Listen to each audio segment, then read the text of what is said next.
ஏய் அந்த ஷாப்ல பாரு எவ்வளவு கூட்டமா இருக்கு. சும்மா அந்த ஷாப்பை பாரு, இந்த ஷாப்பை ஒயின் ஷாப்னு நினைக்கிறேன். வீட்டுக்கு போலாம்.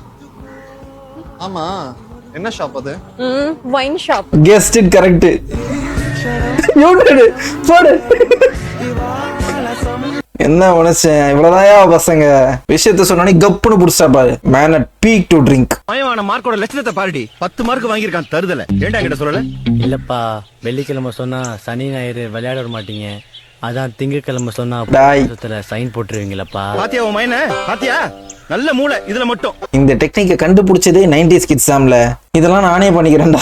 இதை நானே பல தடவை பண்ணியிருக்கேன். எங்க அப்பாலாம் என்ன பண்ணுவார்னா, மார்க் வந்த உடனே என்ன பண்ணுவார்னா, ஒரு சின்ன நோட் எடுத்துட்டு குவார்டர்லி ஆனுவலி குவார்டர்லி மிட்டெல்லாம் வரும் இல்லையா, அது எல்லாத்தையும் மார்க் எழுதி வைப்பார். அதுக்கு கம்பேரிசன் பார்ப்பார். இந்த மாதிரி ஃப்ரைடே டைம்லலாம் அந்த ரிப்போர்ட் கார்டு கொடுக்கும்போது என்ன பண்ணுவோம்னா அப்படியே ஹோல்ட் பண்ணுறோம். சண்டே சாட்டர்டே ரெண்டுத்தையும் முடிஞ்சதுக்கு அப்புறம் தான் மண்டே மார்னிங் போகும்போது, அதுவும் எப்படியே கிளம்பும் போது கரெக்டாக நாங்கள் கார்டை கொடுத்து சைன் வாங்குறது இருக்கு. இது நம்ம பொண்டாட்டி. நம்ம பொண்டாட்டியா? என்னோட திடீர்னு நம்ம என்ன திடீர்னு நம்ம பொண்டாட்டின்ட்டாரு. ஆக்சுவலி பேசிக்காவே ஜிபி முத்து எனக்கு ரொம்ப பிடிக்கும். ஏன்னா யதார்த்தமான ஒரு ஸ்பீச் இருக்கும். ஆனா அவர் சொல்ற சின்ன சின்ன யதார்த்தமான வார்த்தைகள் தான் அவர் வந்துட்டு பெரிய அளவுல பீஸா மாத்தி விட்டுருது. டேட் லிட்டில் பிரின்சஸ் நினைக்கிறேன். 7 மணிக்கா? சூரிய உதயத்தையே நீ பார்த்தது இல்லையே. என்னையே காபி போட சொல்றாங்கப்பா. மகா பாவமாச்சுடா டேய். உன்னையா?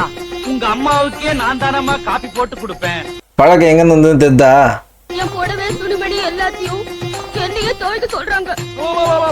உன்னை துவைக்க சொல்றாங்க. அப்பெல்லாம் வாஷிங் மிஷின் கிடையாது. அதனால ஸோ இந்த கேரக்டர் எல்லாம் பார்க்கும்போது டேட் லிட்டில் பிரின்சஸாக தான் இருக்கணும். ஏன்னா அவங்க கிட்ட மட்டும்தான் இந்த மாதிரி குவாலிஃபிகேஷன்ஸ் கண்டிப்பா இருக்கும்.